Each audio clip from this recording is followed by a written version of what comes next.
हमेशा पूछते हैं सर। आपने यहाँ पर अभी एक प्रसर बुलाई थी, तो इसके बारे में पहले बताइए। देखिए, मैं मुबारकबादी देना चाहता हूँ यहाँ के लेफ्टिनेंट गवर्नर साहब को, यहाँ की एडमिनिस्ट्रेशन को, हिंदुस्तान के वज़ीर आज़म को और होम मिनिस्टर को, जो आज इंडस्ट्रियल पैकेज इजरा की गई है। मुझे पुख्ता यकीन है कि इसमें हमें काफ़ी इन्वेस्टमेंट्स आएंगी और इंडस्ट्रियाँ लगेंगी, क्योंकि इसमें जो इंसेंटिव्स दिए गए हैं, मुझे लगता है कि इनकी बदौलत हमारे 4-4.5 लाख लोगों की रोज़गार के लिए एक मौका फराहम होगा। और मैं अपनी इंडस्ट्रियल बरादरी से जो जम्मू एंड कश्मीर में है उनको भी कहूँगा कि पहले तो हमें खुद फ़ायदा उठाना चाहिए इसका, और जहाँ हम नहीं कर सकते, हम बाहर जो बाकी स्टेट्स में इंडस्ट्रियलिस्ट हैं उनको हम दावत देते हैं, आइए इन्वेस्टमेंट करिए। Jammu and Kashmir is a very good destination for industries. यहाँ लेबर की अवेलेबिलिटी है, यहाँ जो हमारे बच्चे हैं बहुत ही ज़हीन और काबिल हैं। आपको किसी और स्टेट में इतने ज़हीन बच्चे नहीं मिलेंगे जितने यहाँ मिलेंगे। सर, अगर देखा जाए काफ़ी ज़्यादा पॉलिटिशियंस इसके खिलाफ आवाज़ उठा रहे हैं कि इंडस्ट्रीज पॉलिसी अगर जो है वो यहाँ से मतलब गैर नॉन लोकल्स यहाँ पर आएंगे, तो जिस तरह से 370 हटने के बाद इनका यही मंशूर था, आपको लगता है कि उनकी जो बोली है वो इसके खिलाफ? देखिए, मैं एक चीज़ बताऊँगा, इंडस्ट्रियल पॉलिसी तो पहले भी हम लीज़ पे देते थे आउटसाइडर्स को। ऐसा तो है नहीं कि 370 में हमने नहीं दिया था, यहाँ लीज़ पे हम लैंड उनको देते थे आज भी। और इंडस्ट्रियल इन्वेस्टमेंट के लिए मुझे नहीं लगता किसी को कोई एतराज़ होना चाहिए कि इन्वेस्टमेंट क्यों हो जाए। हाँ, ये बात सही है, जो इन्वेस्टमेंट यहाँ करेगा he should not get the domicile rights.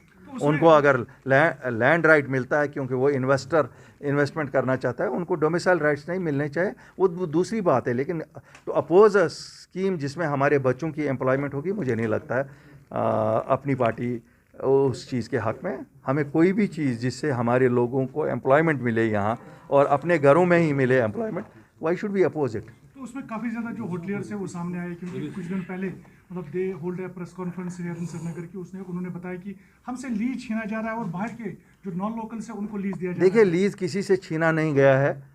हम तो वो उनका केस भी प्लीड करते हैं। आज भी मैं कहता हूँ, जिनके लीज़ ख़त्म हुए हैं उनके लीज़ रिन्यू होने चाहिए। क्यों नहीं करेंगे? The government will do it. मैं आपको कहता हूँ, कैसे नहीं करेगी? हम कि हाँ, हमारा ये मानना है जिन्होंने इन्वेस्टमेंट की है उनके लीज़ रिन्यू होने चाहिए। सर, अगर देखा जाए यहाँ पर काफ़ी ज़्यादा जो स्कैम्स सामने आ रहे हैं, उसमें कल आरटीआई के दौरान महबूबा मुफ्ती का भी मैं उस पर कुछ कहना नहीं चाहता हूँ। मैं उस पर कुछ कहना नहीं चाहता हूँ, क्योंकि that is relating to a leader about her personal conduct. I will not speak anything on it. Bukhari साहब, आखिरी सवाल है मेरा, क्योंकि आप काफ़ी बार जो है प्राइम मिनिस्टर और अमित शाह से मिले हैं, तो आपको मतलब आश्वासन दिया गया यहाँ पर 4G इंटरनेट जो है बहाल होगा, लेकिन 1.5 साल भी गुजर गया, 2 साल होने को है। देखिए साहब, और उसके साथ में स्टेटहुड के बारे में भी कहा गया था। बाकी जो मतलब बातें हैं यहाँ पर कश्मीर में दिए जाएंगे, लेकिन कुछ भी उस देखिए साहब, इंडस्ट्रियल एक्ट के बारे में भी ऐसा ही कुछ होगा। देखिए, दो तीन चीज़ें मैं आपको कहूँ। अपनी पार्टी का कोर एजेंडा है statehood, protection of jobs, protection of land rights. बाकी जम्मू कश्मीर बैंक की ऑटोनॉमी बहाल करना, 4G, ये सब दीज आर ऑल रिलेटेड इन चीज़ें हैं। जैसे आप आज आप देखिए केएस के जो हमारे बच्चे हैं उनके लिए एज आप 32 साल की गई है। क्यों? जब पूरे मुल्क में 37 साल जनरल कैटेगरी के लिए, यहाँ क्यों नादरशाही हुक्मरान बैठे हुए हैं जो नादरशाही ऑर्डर निकाल रहे हैं, जिससे हमारे बच्चों को वो मौके नहीं फराहम हो रहे हैं जो बाकी स्टेट्स में।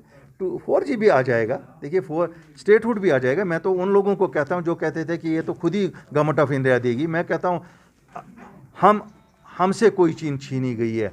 हमें ज़रूरत है, दिल्ली को ज़रूरत नहीं है, जम्मू कश्मीर के लोगों को स्टेटहुड चाहिए। So we have to fight, we have to go, we have to highlight, we have to ask that it should be restored. खुद ही कोई चीज़ नहीं आती है। यहाँ जिन सियासतदानों को ये लगता था ये तो खुद ही आ जाएंगे, क्या आ गया? अगर हम नहीं निकलते, अगर अपनी पार्टी उस वक्त जॉब्स का मसला नहीं उठाती, तो हमारे लिए तो क्लास 4 जॉब्स थी। ये तो सिंगल हैंडेडली हमारी पार्टी ने किया। अगर हम नहीं करते तो ये फ्रूट वालों को कौन सब्सिडी देता? आज तक 72 साल में किसी ने दी। अब हमें गिनने की आदत नहीं है, हम गिनना नहीं चाहते। 5 अगस्त 2019 को 370-35 से हटने के बाद आपके लैंड राइट्स कोई नहीं थे, कोई भी ज़मीन खरीद सकता था।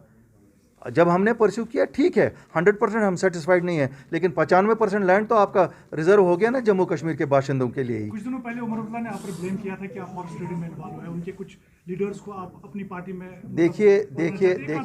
देखिए मैं बता दूंगा, उमर साहब की मैं बहुत इज़्ज़त करता हूँ। यहाँ कुछ जगहों पे इंडिपेंडेंट्स ने भी जीता डीडीसी के इलेक्शंस। अगर उनकी पार्टी ने किसी इंडिपेंडेंट को लिया और अगर हमारी पार्टी में भी आया तो इसमें क्या है, ये तो चलता रहेगा, ये तो चलता रहेगा। इंडिपेंडेंट्स तो आते जाते रहेंगे, वहाँ से यहाँ, यहाँ से वहाँ चलेंगे, लेकिन शुरुआत उन्होंने की थी और उन्होंने अगर एक जगह शुरुआत की, हमने भी हो सकता है हमारी पार्टी ने बाकी सुनिए बाकी मैं उस सियासत के ख़िलाफ़ हूँ, आया राम गया राम सियासत के ख़िलाफ़ हूँ, क्यों डेमोक्रेसी के लिए वो अच्छा नहीं है। देखिए, सच मंजर आम पे आना चाहे, बेगुनाहों का खून बहाना और हमारे नौजवानों का किसी को भी एक्सेप्टेबल नहीं है।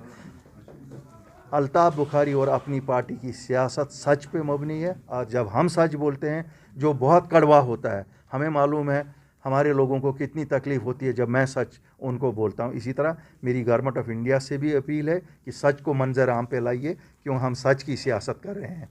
और अगर ये सियासत शोपियान में सच बोला गया, यहाँ क्यों नहीं, जो भी होगा मैं फॉलो करूँगा, पर्सनल इंटरेस्ट भी ले लूँगा और पार्टी का इंटरेस्ट भी होगा। अगर जिस ऐवान को भी खड़खड़ाना पड़ेगा, हम सच उनके माँ बाप तक ज़रूर पहुंचाना चाहेंगे। मुझे पता है बच्चे वापस नहीं आ सकते हैं, लेकिन कम से कम क्लोजर तो मिल सकता है, कल को और किसी को इस तरह बेदर्दी से कत्ल नहीं किया जाएगा।